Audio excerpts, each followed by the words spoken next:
get away from me. Get away. If I was you, I'd watch what you say to me. What you say? Snakes all in my bed, wanna lay with me. Lay with me? This ain't no motherfucking game, why you play with me? Hey. Don't play Hey. with me, that's the only thing I love. I love. What's up, y'all? Welcome to Kase Court Podcast. It's your boy Kase, the realest basketball fan alive, and I'm live from Las Vegas, Nevada, West Side. Thank you for tuning in, and today is the third episode of my 6-episode series where I do a quick breakdown of my fantasy basketball league. Let me give you a quick background on this basketball league I'm talking about, all right? So essentially, it's a 30-team Dynasty fantasy basketball league, 9 categories, just the standard categories. It's hosted on Fantrax. The competition is pretty brutal. You know what I'm saying? We just had our inaugural draft in August of 2019 over the span of 3 weeks. And pretty much what I'm doing here is I'm going over player values, who I like, who I don't like. I'm going to just keep this short and sweet. And let's get right into it, all right? Today, we're looking at the SouthEast Division. Within the SouthEast Division, we got Atlanta, Charlotte, Miami Heat, Orlando Magic, and the Washington Wizards, all right? So let's get started with the Atlanta Hawks. Let me pull them up real quick. So we got Atlanta Hawks. Starting lineup, we got Kevin Huerter, Luke Kennard, Jonathan Isaac, Lauri Markkanen, John Collins, Pat Beverly, Sterling Brown, Fred Jackson, Tony Snell, Trey Lyles, Tony Bradley, and Jakob Poeltl. Okay.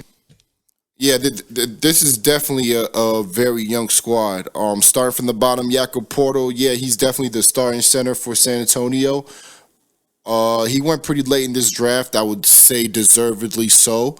But on certain nights when you need him, he might give you those rebounds and blocks. Tony Bradley, similar ordeal. He has we don't. I'm not sure what how much upside he has in fantasy. I guess we haven't seen enough from him, but he has potential. That's a nice futuristic kind of pick. Trey Lyles, yeah, we don't know the kind of role he's going to be playing out there in San Antonio, but there is potential to have a big role, so that's a nice little gamble. Tony Snell, out in Detroit, with all the guards and fours out there that are so questionable, there are some nights he's going to get some big minutes, so he's a pretty nice three-point streamer. Let's see, Fred Jackson. Yes, he's very young. Even on the stacked New Orleans Pelicans, that's what they are. But Fred Jackson is a very nice talent that is young, and he's in an environment that'll give him some run if the opportunity comes available. So Fred Jackson is a nice pick based on how late he went in the draft. Sterling Brown. Yes, I could see him taking a big step forward this season, as soon as this season. Last season, I think he was like their 7th or 8th man, and there are some opportunities opening up for him out there in Milwaukee. So we'll see if he'll take that step forward that we could see him doing. Patrick Beverly, yeah, he's a monster. He fills up the stat sheet. He was definitely slept on in this draft, so that was a steal where you got him. He'll give you pretty much everything. He fills up the stat sheet. John Collins, yes. This is everybody wants John Collins, of course. So yeah, the upside. I mean, there's no cap in this man's upside. So we'll see what he's able to do. I mean, if he can get those stocks up, wow, what kind of fantasy player he could be. But we'll see how he develops out there in Atlanta. Lauri Markkanen, yeah. If you know fantasy basketball, yeah, you know Lauri Markkanen and John Collins is a nasty duo. Lauri Markkanen, the GM sees him as let's say the building piece, pretty much.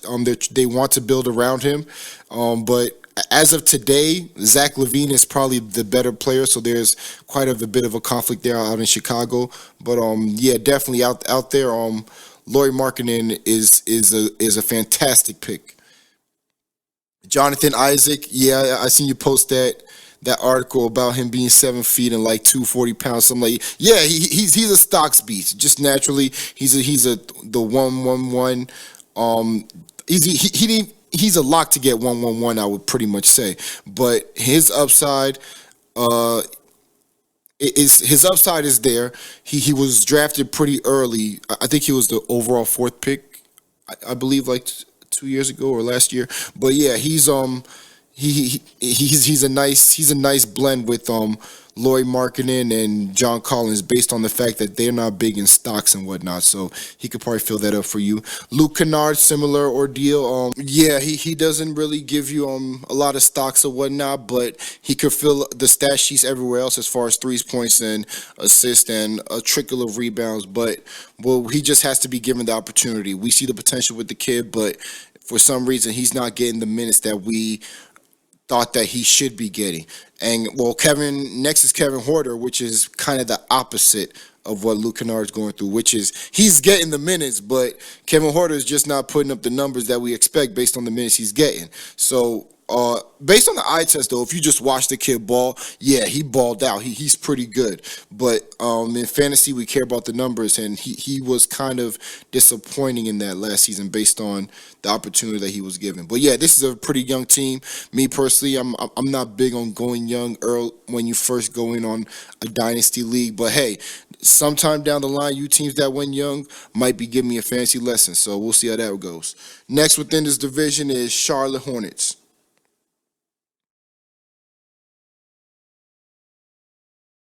Okay, Charlotte Hornets, we got starting lineup: Andrew Wiggins, Lou Williams, Greek Freak, Kevin Love, and Enos Kanter. On the bench, we got Carson Edwards, Malik Monk, Eli Okobo, Alonzo Trier, Michael Beasley, Jordan Bell, and Scala Bissiere. Okay, for Scala Bissiere, out there in Portland, I don't know how much of an opportunity he's going to get. He's definitely getting no center minutes. I'll tell you that with Nurkic and Hassan out there. Probably not too many power forward minutes either with Tolliver and Zach Collins out there. So I don't know where Labissiere is going, where his career is going at this point. But if some injuries occur, hey, you never know. Jordan Bell out there in Minnesota, yeah, they signed him. I feel like they're gonna give him a pretty big opportunity out there. They might start him at the forward spot. It's going to be a position battle between him and Vonleh, so that's something to look out for. Michael Beasley, I guess it says with the Clippers. What's the latest news on him? Is he still? Oh, yeah, isn't he suspended for a couple weeks or something like that? So we'll see how. Yeah, out there, and it's with the Clippers. Hey, you never know. There is some opportunity on certain rest days or whatnot where you could just plug him in and he might be dropping 20 points for you in key matchups or whatnot. So yeah, that's not a bad gamble in a 30-team league. Alonzo Trier, yeah, out there in New York, we don't know how the rotation looks on night-to-night basis, but hey, you might throw him in the lineup. He might drop 18 points for you or whatnot, or yes, that's not a bad gamble just to have on your bench. Eli Kobo, I mean, what is he? Is he like the fourth point guard on this depth chart? They have so many point guards out there in Phoenix. It's like, I could see some of these guys going to either G League or just being traded for some draft picks or something like that. So, yeah, I don't know how long he'll last on your squad. Malik Monk, yeah, out there in Charlotte, yeah, he's gonna be given the opportunity. So. And he's gonna jack them shots up. So I hope you punt in field goal percentage if you use a Malik Monk. But overall, if you are, he could give you nice value, based on the opportunity that he's gonna be given. In fact, like if things work out well, I could see his game blending in pretty well with Rozier. With Rozier being more of a defensive force and Malik being more of an offensive aggressive guy. So that could work out well. Carson Edwards, yeah, we love the kid's talent, but overall, the fact that he plays for Boston, it's like, okay, how many minutes is he gonna get? Maybe you're hoping for a trade or something like that, but or if he just plays so well that they just, I don't know. Marcus Smart is pretty much the identity out there and whatnot, and Kemba Walker, yeah, I don't really see him getting too much run out there in Boston. Maybe if he gets traded. Enos Cantor, yeah, he's the starting center out there. He's a beast. He gives you those double doubles. So great value where you got him. Uh, but yeah, what can I say? I guess Boston finally got their center, Enos Cantor. So we'll see how that rolls for you. Kevin Love, yep, that's. I mean, he's the lone star out there in Cleveland, and if he's healthy, he's gonna be putting up superstar numbers. So that's a pretty nice pick right there. That's actually a sleeper based on people's perception of Kevin Love. So but we'll see if he can stay healthy for you and be healthy during the right time. Greek Freak, see now that's a nasty duo. Greek Freak and Kevin Love. So Greek Freak. Yeah, I mean these, like I say, these superstars. I don't have to say too much about them. We know what they're gonna do. MVP. I guess that's all I got to say. Lou Williams. Uh, yeah, we'll see what kind of well, not the role. We know he's gonna play the sixth man most likely, but we'll see what kind of how he looks with Kawhi and Paul George on the team. It's such a situation. It's such an interesting situation that we just have to watch to see how it unfolds. That it's kind of hard to forecast how it's gonna look, but yeah, that was a steal. I'm just looking at, so if we're just talking about value, that was definitely a steal in this draft because it was another veteran that everybody just slept on. Since everybody wants the young bodies, whatever. Andrew Wiggins, yeah, that's I guess he's number two. He's a number two option out there in Minnesota. With I guess with where the team is at right now, he's. I mean, he's just in a situation where he just got to be happy with. Okay, I'm just putting up my numbers. You know what I'm saying? He's gonna give you points. I mean, a lot of people don't like him in fantasy because the expectations were so high for him. But based on public perception and how people starting to view him now, and they're starting to be woke on, okay, that he's trash. Now the pendulum has swung the other way, and they're just staying off of Wiggins. So based on where he went, I think that was a pretty good value for you. So that wraps up Charlotte Hornets. The next is Miami Heat.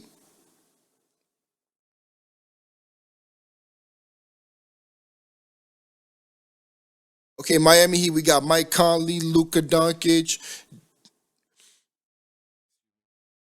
Jared Culver, Serge Ibaka, Wendell Carter Jr., DJ Augustine, Jordan Poole, Austin Rivers, Damari Carroll, Omari Spellman, PJ Tucker, and Thon Maker. Thon Maker was a pretty nice gamble out there in Detroit. When if an injury occurs, he's going to get a lot of minutes. Even without an injury, he gets his little minutes here and there. He's usable. All right. PJ Tucker was a steal in this draft. He slid, and if you're doing the right pump build, he gives you like top 70, 80 value, like believe it or not, just based on the fact that he'll give you close to two threes a game and close to two steals a game. I mean that's pretty valuable, and the fact that he might give you like a block here and there, so and some rebounds. So especially if you're punting points, yeah, he's a pretty good pickup. Omari Spellman, he's a similar I would say archetype of player, I would say. Out there with Golden State, I think there's opportunity out there in the bench for a lot of the young guys on the bench to see who can step up. So yeah, that's a pretty nice gamble. Damari Carroll out there in San Antonio, I feel like he's going to be used quite a bit by Greg Popovich. So yeah, that's a very nice pick. I think he's going to start and play a lot of minutes with them. So pretty solid. We'll see how much of an impact or how much usage he gets or how much he still has in the tank, but not a bad gamble. Austin Rivers, if Chris Paul was the point guard here, then I would like this pick a lot better. But the fact is Westbrook, I mean, him and Harden got the same mentality, no days off. Even though the load management, trust me, I'm a Rocket fan. Don't listen too much to that load management stuff. They're not going to rest these players too much. All right, so But other than that, Austin Rivers is very important to the team. So certain nights he's going to be turning up and whatnot. And And if an injury does occur, hey, he will have a huge opportunity in a pretty nice system. Jordan Poole, I feel like Golden State's going to use him a lot. They're pretty good at drafting and trusting their draft picks. If you look at what they did with Kevon Looney and Jordan Bell, they ran them. Patrick McCall, they ran them. So Jordan Poole, I can see the same thing. They're gonna run him. Well, what kind of fancy player he's gonna be? I didn't watch too much of him, but I think based on what I've seen, he looked like he could be pretty good at stocks. And the fact that he's a guard within that system, he might give you a trickle of assists. So we'll see what he's able to do. DJ Augustine.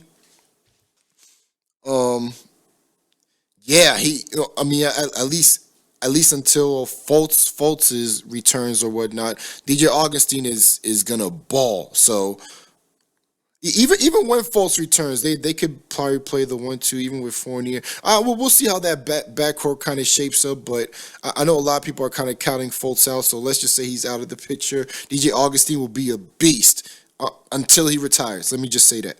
And a sleeper, because a lot of people don't really see the value in DJ Augustine. Wendell Carter Jr. Out there in Chicago, yes, a lot of upside with this kid. That's another young body that's going to be there for a long time. If he lives up to potential, you'll be very happy with that pick out there in Chicago. Serge Ibaka with Toronto, yeah, with Kawhi leaving, there's a lot of opportunity that has arisen. But my issue with Serge Ibaka is that he's not someone that really relies too much on. Well, he does rely on usage, I would say, but he's not someone that really will fill in the role that kind of Kawhi does on offense, as far as like being like helping Lowry with the playmaking and facilitating and whatnot. So I think that usage will be spread to other players, but Ibaka should still have more shots than he did last season. Possibly, there's potential for that. But I honestly I feel like Marcus Gasol is probably going to step up pretty big. So, but we'll see how that goes. Jared Culver. Yes, that's a nice young talent out there in Minnesota. He could be starting by the end of this season, so that's a nice pick right there. He based on what I've been seeing around, a lot of analysts believe he slid in the draft, so Minnesota could have gotten a nice pick there. And pairing him over here with Doncic, yeah. Remember, this is Doncic's second year. Like really, like the way he's been playing, you feel like it's like his fourth year at least. But yeah, this is only his second year, and Jared Culver could probably develop well with him. Doncic, yeah, these superstar guys, I don't have to say too much about them. Out there in Dallas, maybe the pairing with Porzingis and how that could look, I guess. Him pairing with Porzingis, I would say maybe his efficiency can improve. But I saw that happening even without Porzingis coming into the picture. But yeah, maybe his assists and whatnot, his turnovers might go down because he has a reliable talent to dish it to. So Doncic, yeah, it's only up from here. I mean, when you watch the kid's game, it's pretty much a mix of Harden and Curry. So yeah, watch out. Mike Conley, great pick. Another veteran that just slid in the draft, and he's going to give you crazy value till the day he retires. And he's only like 30. He's young 30, like 31. So yeah, that's a great pick. I really like Utah grabbing him to really mentor Donovan Mitchell as he matures. So yeah, great pick, Mike Conley. I like this Miami team. Next up, we got Orlando Magic.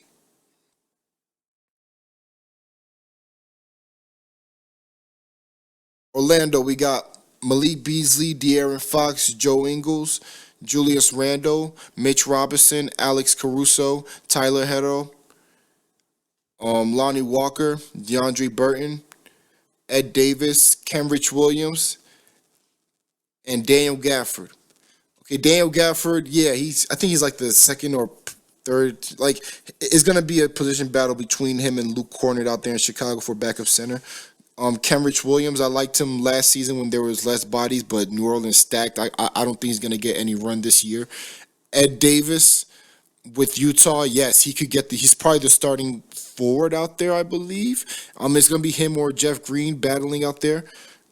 DeAndre Burton, yeah, based on where this team is at, they're rebuilding, so it's good to cash in on a young talent like that to see how it goes over the next couple years. Lonnie Walker with San Antonio, yes, a lot of us wanted to get our hands on this kid to see where he could go, but me just personally. Oh, sorry. Me personally, I trust certain teams in drafting, and San Antonio is definitely one of them. So yeah, that could turn out to be a nice pick. Tyler Hero with Miami. Yeah, with Dragic on the brink of retirement, Tyler Hero could be looking at some huge opportunity in front of him. Um,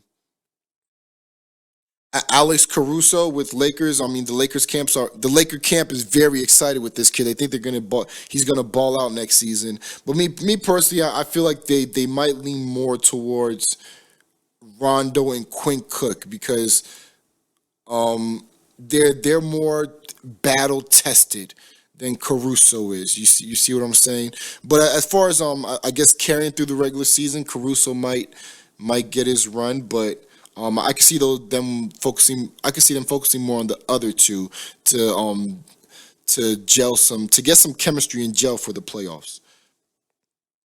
Mitch Robinson, yes, he's a block monster. I mean, the blocks he put up is almost like dropping 40 points. So yeah, that's he's a category killer, I would say. But I'm not a big fan of grabbing him that early. It's just something about me. I'm just not comfortable grabbing him as my first pick. You feel me?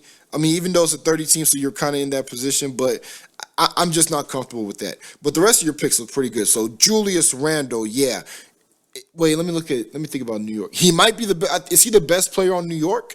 He might be the best player on the Knicks. In fact, if you look at the landscape of the East, he has potential to make the All-Star game. So that's a great value pick. Same thing with Joe Ingles. This is probably one of my favorite fantasy players, like him along with KCP, because they secretly, silently fill the stat sheets. If you know what I mean, like you feel like you have like a Chris Paul, and you go up against a Joe Ingles, and he just cancels what Chris Paul does with like 3 threes and like 5 steals, and you're like, what the heck is this guy? Who the hell is this guy? So that's why I love sneaky guys like that. De'Aaron Fox, yes, great pick. Wait, hold on. Which one was your first pick? Okay, all right. Since you got De'Aaron Fox and Mitchell, okay, I take that back about Mitchell Robinson, because since you got De'Aaron Fox here, that's a pretty nice duo. So yeah, okay. So De'Aaron Fox, I mean, we all know what this guy could do. Like I say, I like the blend of him, Buddy Held, and Bagley. So, I mean, it's only forward from here. I remember when he was dropping 40 on Lonzo in the tournament. So, it'll be nice to see how him and Lonzo develop over the years. Malik Beasley, yeah, out there with Denver. I wasn't really woke on how good this guy was until last year. I'll be honest with you, but yeah, last year he showed us what he could do out there in Denver. Even though they're stacked, so he might not get as much run as he did last year. Because remember, last year they had a lot of injuries, but still ended up with the number 2 seed. If I'm right, yeah, they still ended up with a lot of injuries. So if they're healthy all season, Malik Beasley might not give you the value that you're expecting. But great talent overall, especially if he gets traded. And last but not least, we got Washington Wizards. So in the Wizards, we got Banyan Banyanovic, Darius Garland, Robert Covington, Kelly Oubre, Anthony Davis, Alec Burks, Mario Hezonja, Anthony Simmons, Keita Bates-Diop, Davis Bertans, Jared Vanderbilt, and Dylan Windler. All right. Okay, so Dylan Windler, yeah, I like that pick. I was looking at him late in the draft as well. Out there in Cleveland, there's just so much opportunity opening up, especially if they move Kevin Love or something like that. So yeah, I like Windler. There might be a position battle between him and Osman, so that's something to watch out there for. Denver, like I said, Denver is so stacked. It's kind of hard to see these end of the bench guys getting any run like Jared Vanderbilt. Uh, but it's a nice gamble for the future. I think that if I'm not right, I think that was your last pick. So yeah, I guess that's not a bad gamble for the future. Davis Bertans out there in Washington. Washington is another spot where there's a lot of opportunities opening up. So you never know what kind of value these guys could give you. So Bertans, I think that's a pretty nice gamble. Keita Bates Diop out there in Minnesota. I like his ability to give you stocks and he's that archetype of player that'll give you kind of the defensive numbers. I would presume, but sorry.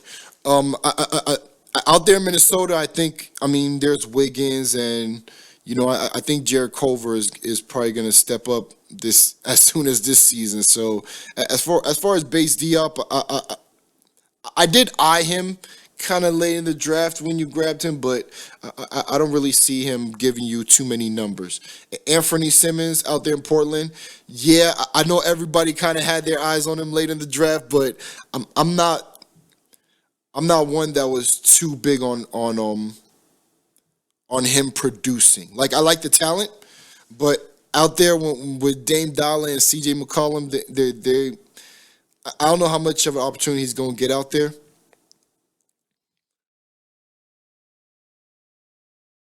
Yeah, and Portland's pretty deep, man. Portland is pretty deep. So a young talent like Anthony Simmons, and actually, I think Portland are they're hoping for a championship as soon as this year. Like honestly, I think they could win the championship. So a guy like Anthony Simmons, I don't know how much Terry Stotts is gonna rely on him. They have a lot more other guys to rely on out there. Example, Mario Hezonja, you see, who you also have. So I guess that's a nice duo to have to kind of see if one of the other guys kind of take the other guy's role or whatnot. But yeah, I like where you grab Mario Hezonja. He was actually at the top of my queue when you grabbed him. So yeah, I think people slept on him. I mean, this guy can give you stocks and some threes, and even though Portland is stacked, I think they I think there's potential for him to start at the forward, because both Aminu and Mo Harkless left. So him, Kent Bazemore, Rodney Hood is going to be quite the battle out there. Alec Burks with Golden State, I think they're going to rely on him for a lot of scoring, but uh, only in spurts. You see what I'm saying? It's not going to be someone that they're gonna rely on a night to night basis. It'll be kind of like when Nick Young was there. You know what I'm saying? Some nights he would just pop off and kind of take them over the top, and you're like, oh heck, this team is stacked. No, he only shows up once every 15 games. Anthony Davis, okay, monster. These guys, I don't have to say too much. I mean, LeBron even already said it. He said, "Run everything through Anthony Davis." LeBron's getting at the towards the end of his career. Anthony Davis is stepping into the prime of his career. So yeah, he should be the best player in fantasy for I would say 3 out of the next 4 years possibly. Kelly Oubre out there in Phoenix. Yeah, did this guy really start to find his footing out there in Phoenix? So yeah, I like the pick. I mean, yeah, you did have to reach to get him because you had to because somebody was gonna be on him. So, I like the talent, even though he's probably like what? I mean, Rubio's the point guard, right? And then there's Devin Booker and Aiton. I mean, he's probably the third, borderline third, fourth option out there. So I mean, he might be better for you if he's coming off the bench.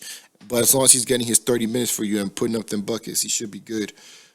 And improving as a player overall because he's still very young. Uh, Robert Covington, the Lord. If he comes back strong from his injury, then yes, this was a steal.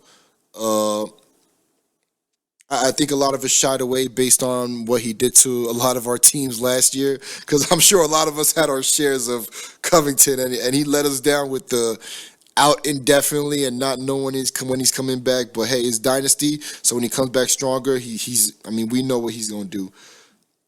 Darius Garland out there in Cleveland, he's going to be the point guard. He's going to have the world in his hands, the keys to the offense. I mean, maybe not with Kevin Love there. He's going to be like, hey, man, give me the ball. But if Kevin Love is hurt or something like that, yeah, he got the keys to the offense and whatnot, and he's the future of this team. He went, trust me, this guy went overall 5 for a reason. He is very talented. So, I mean, actually, he has a talent of all-star potential. So, we'll see what happens with his career and how it comes to fruition. Bogdan Bogdanovic, yeah, out there in Utah, they signed him for a reason.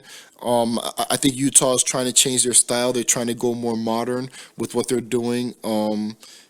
Adding Barjanovic and having guys like Jeff Green, I think they're trying to space it out a bit more, getting rid of guys like Derek Favors and Jay Crowder and whatnot, and Ricky Rubio, who actually started to develop into a decent shooter, but I mean he's not a shooter. let's just cut it like that. But yeah, this is but yeah, Barjanovic should have the opportunity in front of him. Maybe not as big as he did in Indiana, but it's possible. We'll see how that goes for you. But yeah, this is a pretty nice lineup you have here. So yeah, that's the 5 teams. If I was to say who I like the best, I think it's tough between. I really like this Washington team.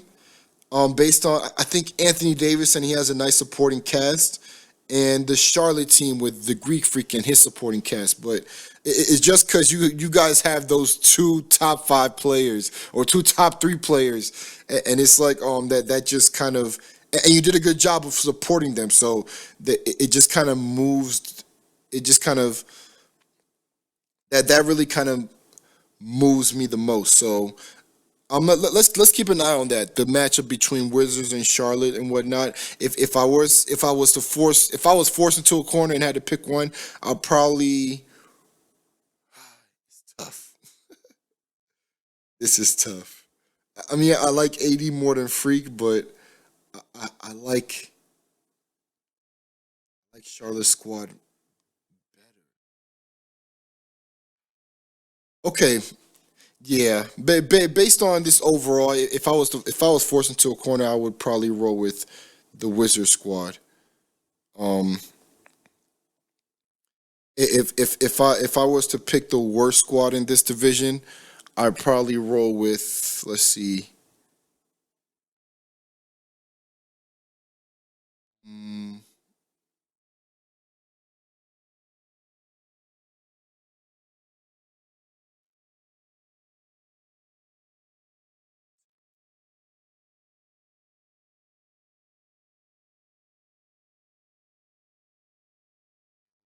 a pretty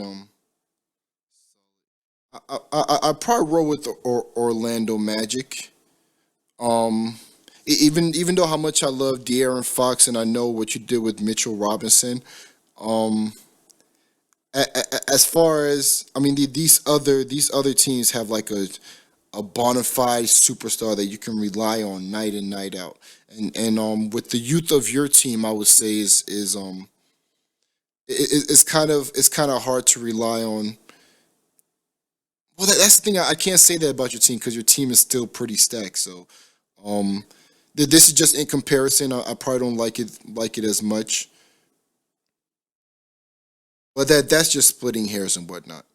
But yeah, overall, that's just my opinion. And like I said, that's just my opinion. It's not facts. It all depends on team builds and matchups, injuries, trades, and whatnot. And yes, that's it for today. So next time, I'll be looking at the Western Conference, starting off with the Northwest Division. You feel me? All right. So thank you for listening to Kase Court Podcast. This your boy Kase, the realest basketball fan alive, and I'm out. Get away from me. If I was you, I'd watch what you say to me. Snakes all in my bed, wanna lay with me. This ain't no motherfucking game, why you play with me? Don't play with me, this the only thing I love. I love, love, love, love. I love, I love, love.